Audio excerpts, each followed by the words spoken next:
இல்லை ஆக்சுவலாக பிக் பாஸ்லேருந்து வெளியில் வந்த உடனேயே டக்குன்னு ஹீரோவாக்கலாம் அப்படின்னு முடிவு பண்ணுவாங்க எல்லாருமே. ஆமாம். ஆனால் நீங்கள் கொஞ்சம் கேப் விட்டுருக்கீங்க. ஆமாம். கேப் விட்டு நீங்களும் ஸ்டோரி எழுதிட்டு இருக்குன்னு சொல்லிட்டு அங்கேயே டைரக்ட் பண்ணுறேன் அப்படிலாம் சொன்னாங்க. ஆமாம். ஸோ அந்த கதை என்ன ஆச்சு? இந்த கதை சொல்லும் போது உங்களுக்கு என்ன தோணுச்சு? நம்ம ஹீரோவாக இது பண்ணும் போது அதில் ஏதாவது கற்றுக்கிட்டீங்களா புதுசாக ஏதாவது?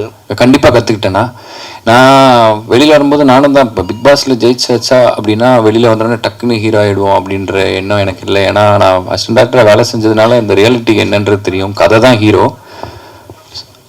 ஸோ சரியான ஒரு கதை வேணும். கதை நல்லா இருந்தால் மட்டும்தான் ஒரு நல்ல நடிகன் உருவாக முடியுன்றதை நான் ரொம்ப நம்புகிறேன்.